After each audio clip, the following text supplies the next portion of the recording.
Hey guys! Samahan nyo naman ako mag-unbox dito sa nabili kong drawer sa Orange app. So ayan, dalawang package po yung dumating sa akin. Dalawang carton. Tapos yung isa, yung 5 layers, yun po talaga yung binili ko. Tapos itong isa naman, yung 2 layers, yun yung parang giveaway niya, parang gift. Ayan. So ang ganda ng pagkakapak ng seller kasi talaga namang solid, as in napaka-ingat. Talagang bagong-bago lahat, guys. So ayan, dyan naman nag-assemble na ako. And medyo nag-struggle ako dyan kasi hindi ko talaga alam, hindi ko napansin na may mga kinakabit pala dyan. So medyo nag-struggle ako ng kaunti. Kaunti lang naman. So, kung nakikita nyo dyan, ayan, pinagkakabit-kabit ko lang. Basic lang naman talaga dyan. Yan, actually. Pero, syempre, kapag kabaguhan, ayan, medyo nahihirapan din ako dyan kasi, syempre, yung tiyan ko naiipit, ang hirap yung muko, ganyan. So, ayan. Tapos, may mga lock dito sa gilid niya para pwedeng pagdugtong-dugtungin. Tapos, kapag binuhat mo siya, hindi siya, tawag nito, hindi kumakawala doon sa isa. Kaya, may mga lock dyan na nakalagay naman ng on and off. Ayan. Kailangan nyo lang siyang i-on muna. I-off muna para may kabit nyo yung isa, ganyan. Tapos kapag ka nailagay nyo na, i-ano nyo naman yung off niya para parang mailak, ganon. Ay, hinihingal ako. So, dyan din guys, hinihingal ako habang nag-a-assemble. So, ganyan lang siya i-assemble. Sobrang basic.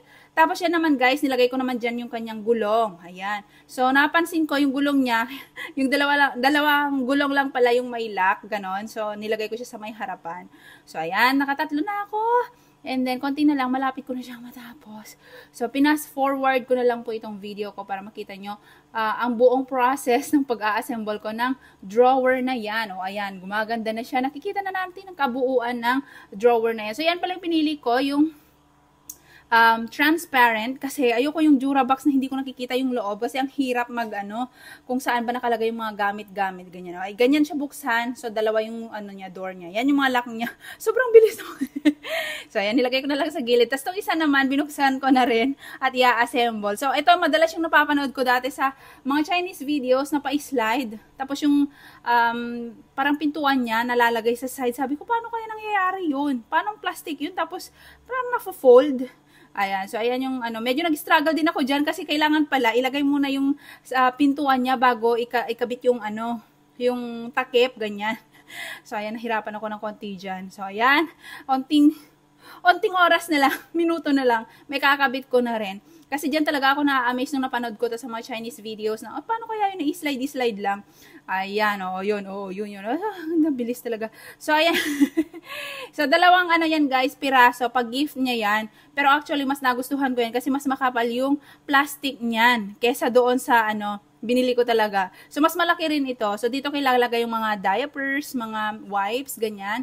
So, yan, dyan ko siya ilalagay kasi mas magkakasya sila dyan. So, ganyan siya guys. Ang ganda niyan.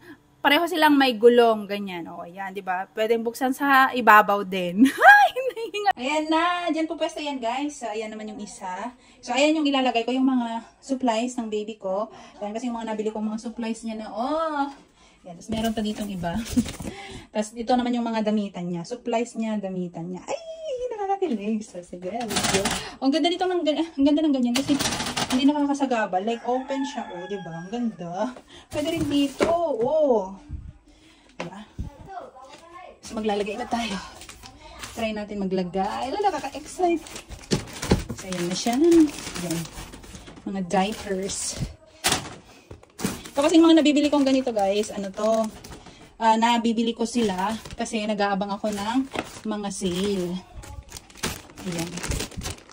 So, Unilove. Nakailang Unilove na ba ako? May mga parating pa. Ano ba to? Newborn. So, mga newborn.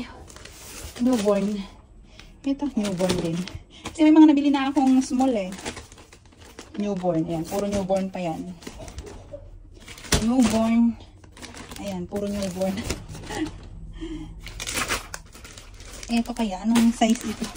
Parang anong size ito? Kasi may nabili na akong small. Nag-small na nga kasi ako. So, newborn pa yan. Newborn. Sige, ganyan na lang muna. So, nakarami na ako ng diaper, guys. Itong mga wipes niya, dito na lang sa baba. Di ba ang ganda? Kasi imbes na igaganon mo, makakasagabal, igaganon mo na lang. Di ba? So, ito pa lang yung nabili kong wipes niya. Yan, nag-hoard na rin ako ng wipes. Ito naman yung ganyang sabon. sabon na panlaban ng kanyang mga damit. Diba? Oh. Ang maganda kasi dito guys, transparent siya. Nakikita mo kung saan mo kukunin yung mga gamit. O, diba? Ah, meron pa pala dito.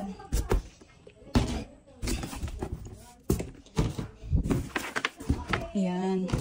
Yung iba kasi mga damit na niya yan. Lalagay ko naman dito. Yan lang.